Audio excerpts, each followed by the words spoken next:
തീർച്ചയായും ഈ വിഷയത്തിൽ വളരെ ശക്തമായി മുമ്പോട്ട് പോകാനാണ് ഞങ്ങൾ ആഗ്രഹിക്കുന്നത്.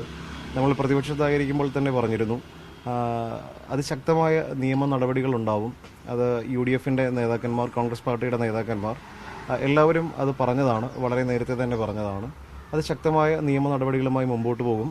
UDF-ൻ്റെ മുഖ്യമന്ത്രി പ്രതിജ്ഞ ചെയ്ത ഇതിനുടൻ മണിക്കൂറുകൾക്കുള്ളിൽ തന്നെ പരാതി നൽകി അന്വേഷണം നടത്താൻ ആവശ്യപ്പെടുകയും ഉചിതമായ സമയത്ത് തക്കതായ നടപടി സ്വീകരിക്കുമെന്നുള്ളതാണ് ഈ വിഷയത്തിൽ പറയാനുള്ളത്.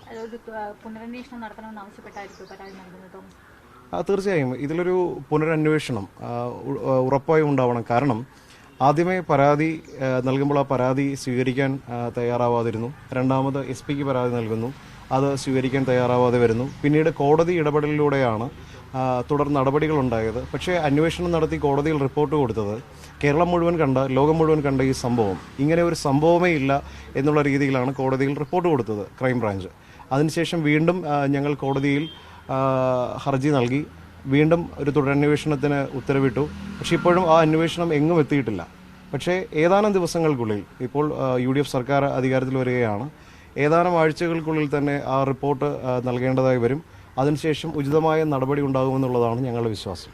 മുഖ്യമന്ത്രി പ്രഖ്യാപനം വീണ്ടും വൈകുകയാണ്. ഏറ്റവും അവസാനം ഇന്നുണ്ടാകുന്നുള്ള പ്രതീക്ഷയൊക്കെ പല ഭാഗങ്ങളിൽ നിന്ന് വരുന്നുണ്ട്. എന്താണ് അക്കാര്യത്തിൽ എന്തെങ്കിലും ഒരു തീരുമാനമുണ്ട്?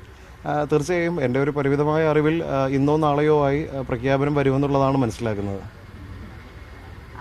ചർച്ചകൾ വീണ്ടും ഫ്ലെക്സുകളൊന്നും എവിടെയും വെക്കരുതെന്ന് പറഞ്ഞിട്ടുണ്ടെങ്കിലും പലയിടങ്ങളിലും വീണ്ടും KC-ക്കും VD-ക്കും RC-ക്കും ഒക്കെ അനുകൂലമായിട്ടുള്ള ഫ്ലെക്സുകൾ വീണ്ടും ഉയരുന്നുണ്ട്.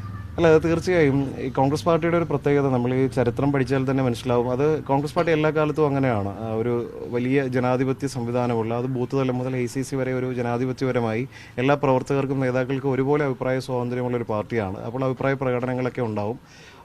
എല്ലാവർക്കും അവരവരുടെ ആഗ്രഹങ്ങളൊക്കെ ഉണ്ടാവും. അത് പലതരത്തിലൊക്കെയാണ്. ചിലപ്പോൾ നവമാധ്യമങ്ങളിൽ പ്രകടിപ്പിക്കും, അല്ലെങ്കിൽ അത് തെരുവുകളിൽ പ്രകടിപ്പിക്കും. അതൊക്കെ സ്വാഭാവികമാണ്.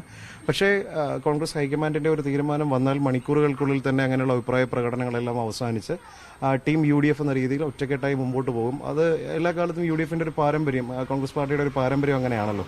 ഈ ഗവൺമെന്റിന്റെ വിഷയത്തിൽ ഇപ്പോൾ സ്വന്തം സർക്കാർ അധികാരത്തിൽ വരുമ്പോൾ അത് നീതി, ഇതുവരെ കിട്ടാത്ത നീതി അത് ലഭിക്കും എന്നുള്ളത് തന്നെയാണ് ആത്മവിശ്വാസം.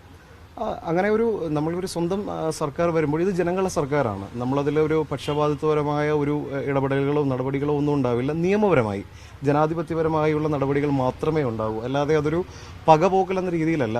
ഇവിടെ ഈ ഒരു വിഷയം നമ്മൾ കാണുന്നത് ഒരു അഭിപ്രായ സ്വാതന്ത്ര്യത്തിന് വേണ്ടിയുള്ള ഒരു പോരാട്ടം, ഒരു സമരം, അത് മുമ്പോട്ട് കൊണ്ടുപോകണമെന്നേ ഉള്ളൂ. അവരോട് വ്യക്തിപരമായുള്ള വിഷയമല്ല. ഇത് അടിസ്ഥാനപരമായി ജനാധിപത്യപരമായി സമരം ചെയ്യാനുള്ള, അല്ലെങ്കിൽ പ്രതിഷേധിക്കാനുള്ള, അഭിപ്രായം പറയുവാനുള്ള ഒരു അവകാശം, അതിനുവേണ്ടി മാത്രമുള്ള ഒരു നിലപാടാണ്.